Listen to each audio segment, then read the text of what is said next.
저는 복음 안에 담긴 축복, 그런 제목으로 9번째 하나님의 말씀을 증거하겠습니다. 프랭클린 루즈벨트는 소아마비였습니다. 어렸을 때부터 다리를 절면서 다녔고 아이들로부터 놀림의 대상이었습니다. 그러나 낙심과 좌절 속에서도 하나님을 의지하면서 인생의 역경, 인생의 수많은 벽들 앞에 도전을 합니다. 그리고 드디어 1933년도에 미국의 대통령이 되었습니다. 미국 역사상 최초로 한 번 대통령을 한 것이 아니라 두 번, 세 번, 네 번 연거푸 대통령을 하면서 미국이 가지고 있는 어려운 문제, 경제 공황을 극복해냈습니다. 루즈벨트는 경제 공황에 시달리는 사람들에게 이렇게 말했습니다. 낙담과 좌절, 절망을 맞이한 여러분, 이제 우리는 함께 미국의 새판 짜기를 해야 합니다. 미국은 다시 새판을 짜게 될 것입니다. 여러분과 함께 시작할 수 있습니다. 이렇게 외쳤다고 합니다. 로널드 레이건은 방송인이었죠. 근데 너무 잘 풀리질 않았습니다. 캐스터로 있다가 아나운서로 전환했으나 계속 좌절을 거듭하죠. 그러다가 영화 배우가 되고 또 성공하지를 못합니다. 그런 좌절의 시간들이 흘러가고 그러다가 주지사에 도전을 해서 주지사에 당선되었고 우여곡절 끝에 1981년도에 미국의 대통령이 되었습니다. 미국의 큰 도시마다 바로 레이건의 이름을 딴 도로들이 있고 세계 최대의 항공모함의 이름 레이건호입니다. 자, 추리소설의 창시자였던 여러분 잘 아는 에드거 앨런 포는 선천적으로 심장병을 가지고 태어납니다. 그리고는 3살에 고아가 되죠. 17살에 다니던 학교에서 쫓겨납니다. 그리고 대학도 버지니아 대학을 중퇴했죠. 작가가 됐지만은 40세까지 쓰는 작품마다 인기가 없었습니다. 극심한 가난에 시달렸죠. 그러나 포기하지 않고 계속해서 노력의 노력을 거듭합니다. 문학적 재능을 인정받아서 그의 작품들은 명작으로 대우를 받기 시작했죠. 어떤 작품의 초판은 박물관에 전시가 되기도 했습니다. 자, 한국 사람들이 많이 읽고 여러분이 아는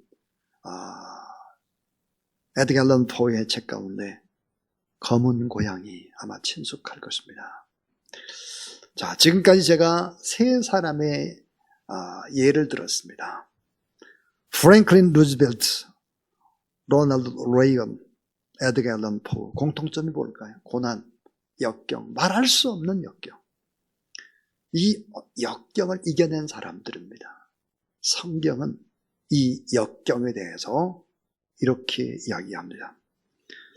고린도서 10장 13절 사람이 감당할 시험밖에 너희가 감당할 것이 없나니 오직 하나님은 미쁘사 너희가 감당하지 못할 시험당함을 허락하지 아니하시고 시험당할 즈음에 또한 피할 길을 내사 따라하세요. 너희로 능히 감당하게 하시는 일을. 자, 이 말이 뭘까? 역경은 넘어갈 수 있고 역경은 극복이 가능하다라고 하는 거예요. 우리가 포기하지 않는다면 우리에게 닥친 모든 역경들은 다 넘어가고 우리 앞을 가로막는 엄청난 벽도 다 뛰어넘을 수 있다라고 하는 것이 성경입니다. 자, 성경의 해답. 하나님은 우리가 감당할 수 있는 시험만 골라서 허락해 주신다.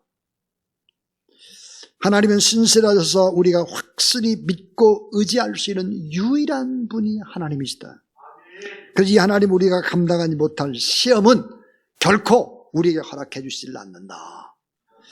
하나님 우리가 당하는 시험을 이길 수 있는 힘을 주시고 감당할 수 있는 능력을 주신다. 그래서 이 시험의 도전 앞에 믿음으로 나가게 되면 무엇을 만날까? 하나님의 놀라운 사랑을 만나면서 우리의 속사람이 점점점 깊어지면서 역경을 극복할 뿐만 아니라 큰 사람으로, 믿음의 사람으로 성장할 수 있다 하는 것입니다. 그래서 성경은 이렇게 얘기합니다.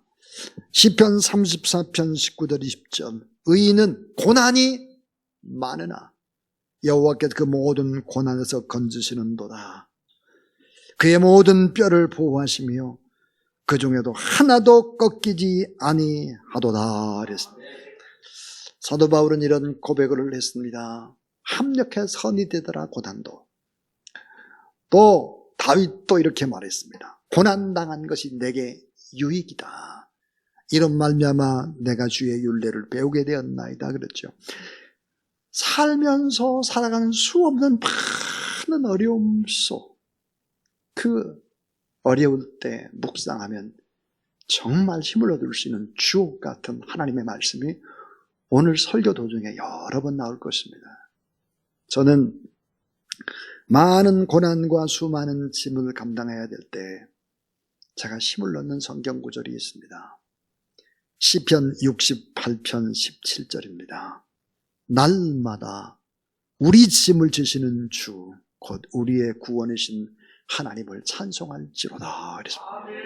우리에게 참 짐이 많은데 이 짐을 주님께 맡기게 되면 주님이 우리 대신 져주신다는 게 우리가 하나님 앞에 간절히 문제를 가지고 기도하면 그 문제는 나의 문제가 아니라 주님의 문제가 되어 주님이 그 짐을 져주신다.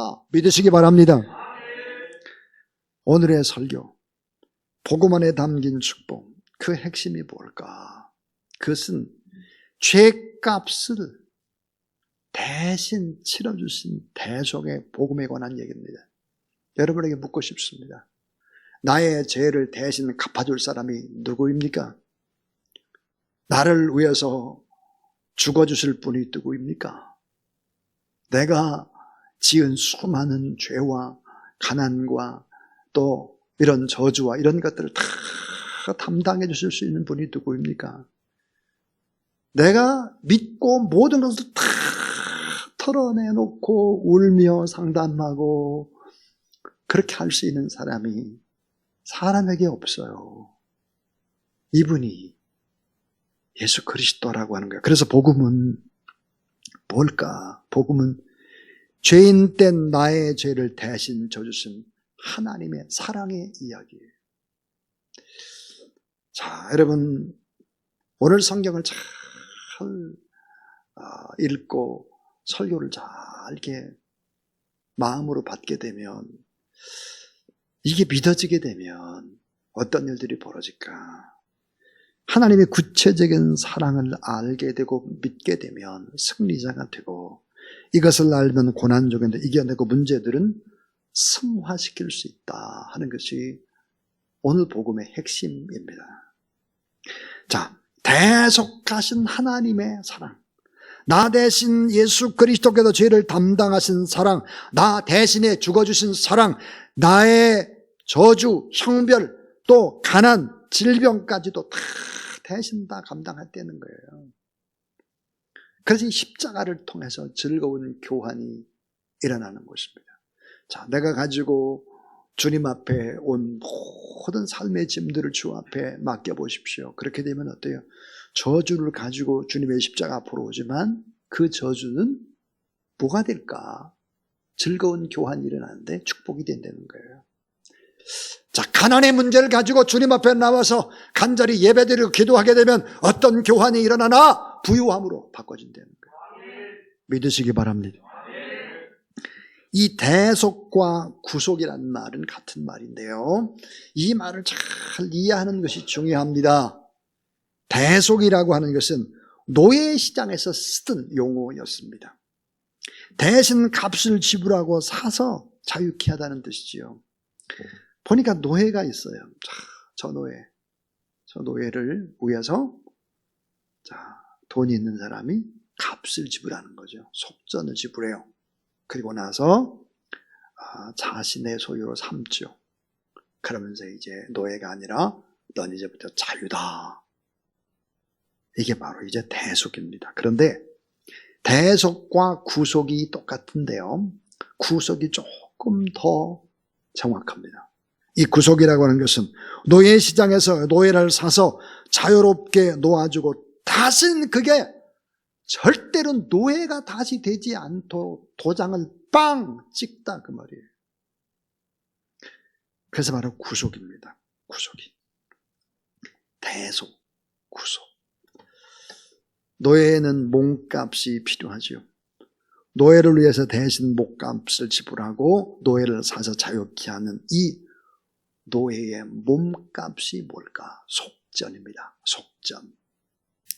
대신 우리 대신 죄와 죽음의 노예가 되어 또 불행하게 살아가는 우리를 대신해서 예수님 십자가상에서 못 박혀 돌아가시죠. 무엇으로? 속전으로 돌아가셔. 몸값을 지불하니까.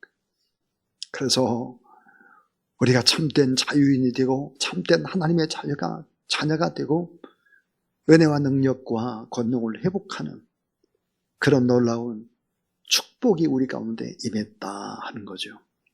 로마서 7장에 보면 사도 바울이 신앙적인 깊은 회의와 고민을 합니다. 로마 7장 속에서.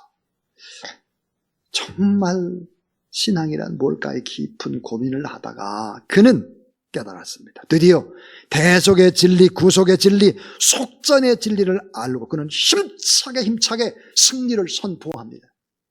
로마서 8장에서. 여러분이 로마서 8장이 얼마나 귀한 것입니까? 성경 전체의 요약이 로마서 8장이라고 말할 수 있습니다. 성경을 다 잊어버린다고 할지라도 로마서 8장 한 장만 가지면 그 한 장을 가지고 구원받고 성령 충만함 받고 다 승리하고 하나님의 나라가 될 수 있다. 다 그 나라를 경험하게 된다. 캘빈이 그런 말을 했습니다. 그 로마서 8장 1절 2절. 그러므로 이제 그리스도 예수 안에 있는 자인 결코 정죄함이 없나니 이런 그리스도 예수 안에 있는 생명의 성령의 법이 죄와 사망의 법에서 따라하세요. 너를 해방하였습니다. 자, 죄와 사망의 법에서 우리를 다 해방시켜 주셨다 하는 거예요. 이 복음은 죄인을 대속하신 하나님의 사랑의 얘기입니다. 이 대속은 죄인을 향한 구원의 계획이고 죄인은 스스로 구원받을 수가 없죠. 대신 희생이 필요했던 것이죠. 원죄를 가지고 태어난 모든 인간은 그 누군가가 대속의 은혜 없이는 스스로 구원을 받을 수가 없어요. 그래서 이제 세 가지 얘기를 할 텐데 이 세 가지를 잘 생각해 보십시오. 그리고 여러분의 신앙의 정도가 어느 정도가 되는지를 점검해 보시면 참 좋겠어요. 첫 번째입니다. 첫 번째는 이 대속은 죄인을 향한 하나님의 사랑, 죄인을 향한 하나님의 사랑과 구원의 언약입니다 하는 거예요. 이 대속이라는 것은 죄인을 향한 하나님의 사랑과 구원의 언약이다. 다시 말하면 하나님의 자녀가 된 사람 다시 마귀의 자녀가 되지 않는다고 하는 거예요. 언약이에요.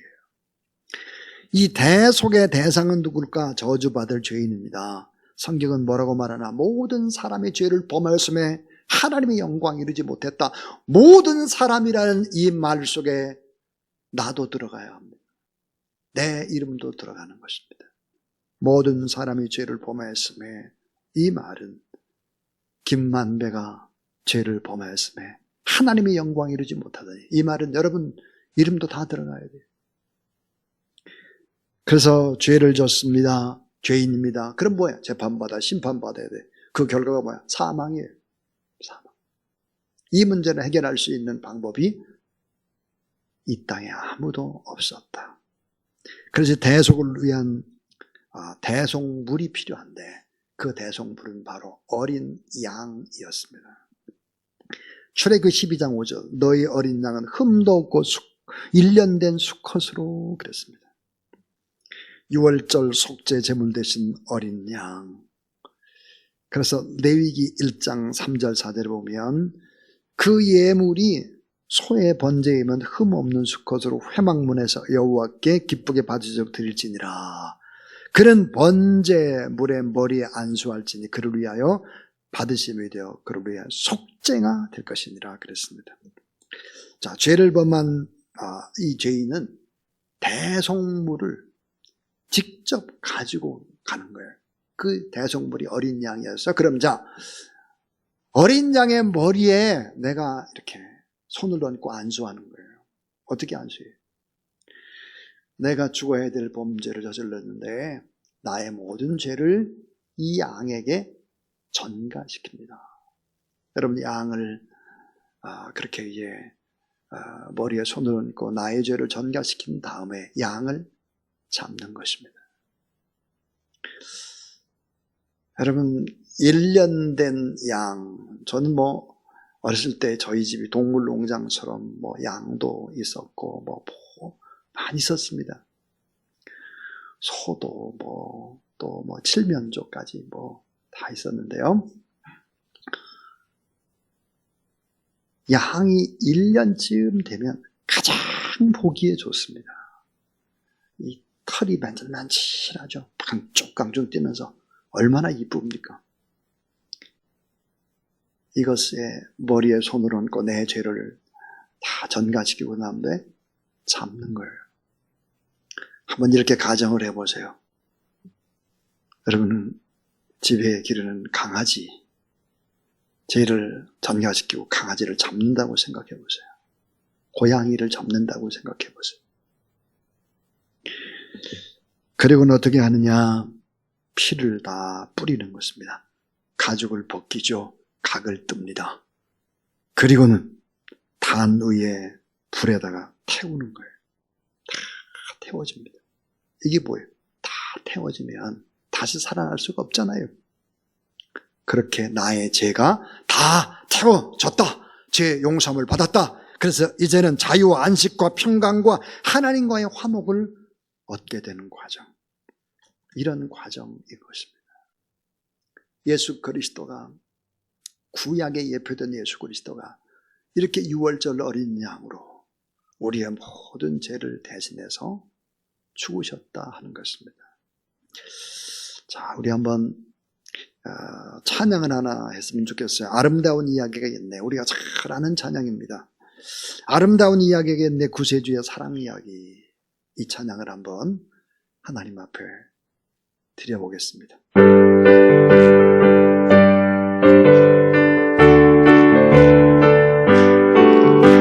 아름다운 이야기가 있네. 구세주의 사랑 이야기.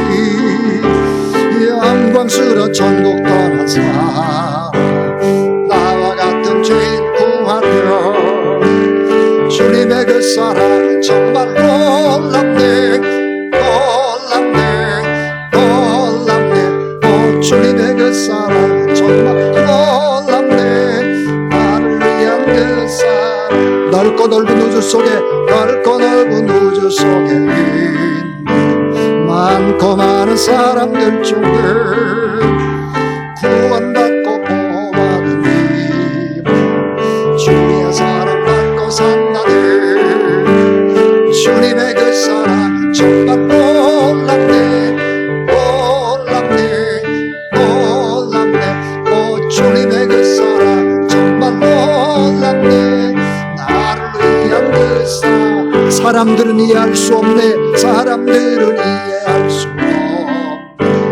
주를 보낸 하나님 사랑, 이 사랑이 나를 살게 하네. 갈보리의 굴 속의 사랑, 주님의 그 사랑은 정말 놀랍네. 놀랍네. 놀랍네. 오, 주님의 그 사랑은 정말 놀랍네. 나를 위한 그 사랑. 할렐루야. 여러분, 정말로 놀랍습니까? 예. 자, 대속은 죄인을 향한 하나님의 사랑과 구원의 언약이다. 이게 첫 번째 진리고, 두 번째는 우리의 죄악을 대속하시기 위해서 예수 그리스도가 오셨습니다 하는 거예요. 우리의 죄악을 대속하기 위해서 예수님이 오셨습니다. 여러분, 소식을 들어서 알 것입니다. 어제 이예름 교수님 초대 문교부 장관이었죠. 어제 하나님 나라에 가셨습니다. 향년 89세라고 하죠. 한국을 대표하는 석학이자 우리 시대의 최고의 지성이라고 불렀죠. 근데 이예름 교수님 이분이 정말 인생에서 가장 잘한 일이 무엇일까? 그것은 2007년도에 세례를 받은 것입니다. 세례를 받고 나서 그 뒤로 계속해서 최근까지 글을 쓰기 시작을 했죠. 최장암 말기. 그분은 그냥 집에 병치레하고 있지 않았고 계속해서 책을 썼습니다. 최근에는 이제 책을 쓸 수가 없으니까 기자들이 이제 집으로 찾아와가지고 질문을 하면 대답을 하는 것이죠. 그래서 정리해서 책으로 놨습니다. 저는 그분이 지은 최근에 2권의 책을 읽었습니다. 하나가 이어령의 마지막 수업이라는 책입니다. 죽음에 관한 책이죠. 또 하나는 메멘토 모리. 그래서 책이 나온 지 이 메멘토 모리는 그저 한 달 남짓됩니다. 이 책은 어떤 책일까? 삼성을 일으킨 이병철 회장이 죽기 전에 24가지의 질문을 했습니다. 그 질문에 대한 답을 이어령 교수가 하고 있는 책입니다. 한번 인용해 보겠습니다. 메멘토 모리라는 책. 존재하는 모든 것은 다 죽는다.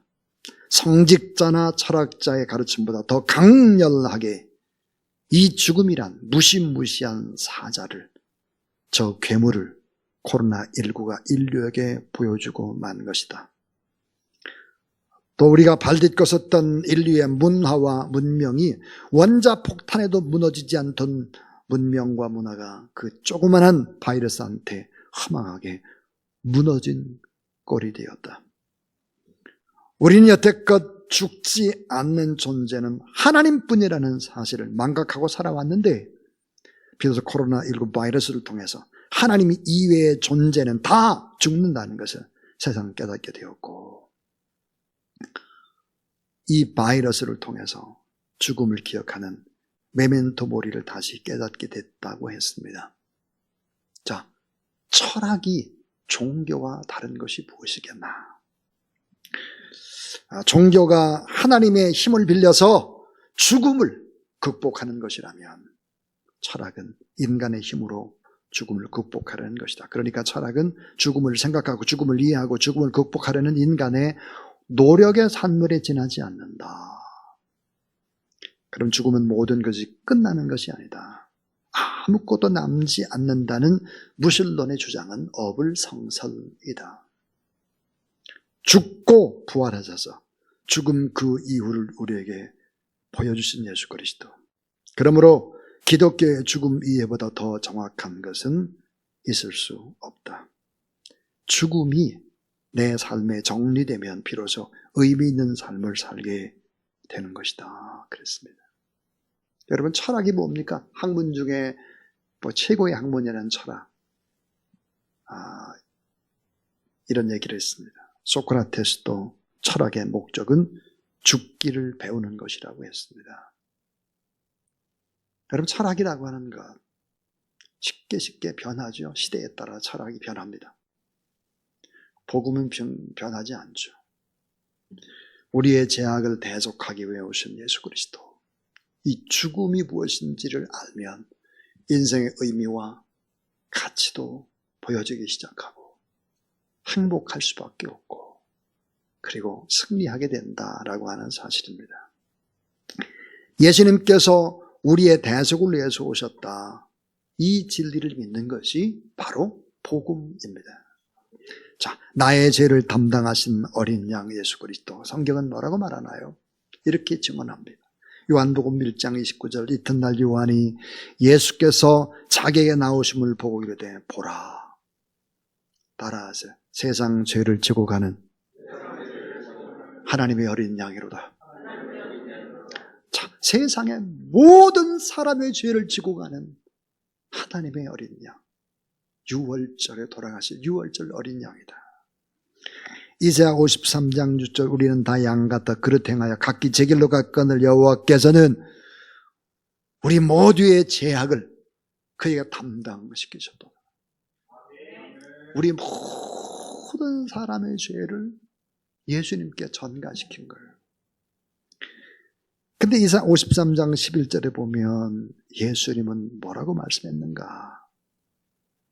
자, 이사야 57장 11절에 위대한 선지자, 예언자 이사야는 예수 그리스도의 모습을 이렇게 표현하고 있습니다. 따라하세요. 그들의 죄악을 친히 담당하리로다. 여러분, 친히라는 말은 뭐예요? 억지로가 아니라 기쁨으로, 자원하는 마음으로 감당을 했다. 예수 그리스도께서. 그 말이에요. 나의 죄를 담당하신 어린 양 예수 그리스도, 나의 죄 때문에 피 흘려 돌아가신 예수 그리스도. 자, 고린도후서 5장 21절도 참 우리가 잊어서는 안 되는 주옥 같은 하나님의 말씀, 우리의 가슴을 뛰게 하는 진리의 말씀입니다. 하나님의 죄를 알지도 못하신 자로, 죄를 알지도 못한 자가 누굴까? 예수 그리스도죠. 우리를 대신하여 죄를 삼으시는 것은 우리로 하여금 저희 안에서, 예수 그리스도 안에서 하나님의 의가 되게 하려 하십니다. 죄 없는 예수님을 우리의 모든 죄를 대신해서 죄인을 삼으신 것은 우리로 하여금 예수 그리스도 안에서 하나님의 의가 되게 하려 한다. 그러니까 우리를 예수 그리스도를 믿으면 어때요? 내가 생각을 도저히 이해가 되지 않는, 내가 날마다 넘어지고 자빠지고 시원찮은데, 근데 하나님이 보는 입장은 뭘까? 내 아들 예수 그리스도를 믿게 되면 하나님의 의로 보는 거예요. 그래서 우리가 하나님 앞에 기도하면 우리가 하나님의 의를 가진 사람이기 때문에 우리의 기도에 응답된다는 사실을 믿으시길 바랍니다. 자, 대속을 위해 피 흘리신 예수 그리스도. 고린도 5장 14절 15절 대신이란 말이 3번이 나옵니다. 그리스도의 사랑이 우리를 강권하신도다. 우리가 생각하는데 한 사람이 모든 사람을 대신하여 죽었은즉 모든 사람이 죽은 것이래. 그가 모든 사람을 대신하여 죽으심은 살아있는 자들로 하여금 다시는 그들 자신을 위해 살지 않고 오직 그들을 대신하여 죽었다가 다시 살아나신 이를 위해 살게 하려 하심이라 그랬습니다. 여러분, 우리의 죄를 담당하신 예수 그리스도를 믿게 되면 어떻게 됐나? 우리 대신에 예수님이 심판과 저주와 형벌을 받으셨다. 나는 더 이상 심판과 저주와 형벌을 받을 것이 없다. 다시 말하면 하나님 앞에 특별 사면을 받은 것입니다. 믿으시기 바랍니다. 여러분, 특별 사면을 받아가지고 나온 사람이 자꾸 자기는 특별 사면이 필요 없다고 자꾸 감옥에 갇혀 있겠다고 우겨대는 사람들이 교회 안에 가끔 있으려고 그래요. 어리석은 사람들이에요. 어린 사람들. 자기 의로 살려고 하면 안 되는 거죠. 자, 이제 저는 설교를 마치며 3번째 얘기를 하려고 합니다. 3번째는 대속의 결과로 주어지는 은혜와 축복입니다. 예수님이 우리의 죄를 대신해서 십자가에 못 박혀 돌아가신 것, 이 사실을 믿게 되면 주어지는 은혜가 있고 축복이 있다는 거예요. 그 어떤 결과가 올까 하는 거예요. 그것은 바로 4가지입니다. 4가지. 그 하나가 뭘까? 죄 사함입니다. 대속의 은혜와 축복은 죄 사함이에요. 죄 사함. 원죄의 고리가 끊어져 버린 것입니다. 우리가 지금 참 예수를 현찮게 믿는 사람들이 그런 이야기를 합니다. 교회에서 보니까 뭐 예수 믿는 사람이 세상 사람보다 더 못하더라. 웃기는 소리 하고 있네. 그건 몰라도 너무 모르는 거예요. 하나님과 나 사이의 관계가 원죄라는 철퇴가 끊어지고, 그 다음에 여러분, 자범죄, 우리가 범죄하고 넘어지고 자빠져요. 그러나 그렇게 자범죄하지만 주님 앞에 나와서 예배드리면서 회개하고 반성하고 깨닫고 점점점 변화되어져가는, 성화되어져가는 과정인 거예요. 이 축복의 통로인 거예요. 이게요. 우리가 실수하고 넘어지지만 하나님 앞에 기도하게 되면 점점점 바꿔진다. 성화의 복음을 믿으시기를 바랍니다. 죄 사함이고요. 또 하나의 축복이 자유함입니다. 자유함. 내가 하나님의 자녀가 됐어요. 내가 죽으면 하나님 나라에 가요. 지금 고난받아도 이건 합력해서 선이 돼요. 뛰어넘을 수 있어요. 그럼 자유한 거죠. 자유함이 있어요. 또 하나는 신분이 회복된 거예요. 신분. 이 대속이라는 말이 본래 주인에게 되돌려주는 회복을 의미합니다. 하나님의 자녀가 되고 하나님의 나라를 통째로 이어받을 수 있는 상속자 후사가 되고 왕 같은 자녀가 돼요. 로얄 패밀리가 되고 제사장이 되고, 그래서 우리에게 마귀를 제어할 수 있는 힘을 주시고, 우리가 하나님 앞에 기도하면 하나님이 응답 주시고, 천국문을 여는 마스터 키를 주시고, 성령 안에서 아버지라고 부르게 하고, 그럼에도 불구하고 아까 우리 찬양했잖아요. 우리 아버지가 되시는 그 아버지, 신분의 회복, 관계의 회복, 삶의 회복, 건강의 회복, 모든 부분에 있어서 회복의 기적의 역사들이 일어난다는 사실을 믿으시기를 바랍니다. 또 하나의 축복이 뭘까요? 안전망입니다. 안전망. 대속의 은혜와 축복이라는 것은 안전망을 누리는 거예요. 구름기둥, 불기둥, 불말과 불병거로 보호막을 쳐주시고, 아무리 어려움 속에 있다 할지라도 평안함을 주시고, 이길 수 있는 힘도 하나님께 주시는 안전망을 갖게 되는 것이죠. 여러분, 이 안전망을 가지고 있다고 하는 것은 자신감입니다. 하나님이 함께 하시니까 나는 할 수 있다라고 하는 자신감과 안정감을 갖는 그런 여러분 되기를 주의 이름으로 축원합니다.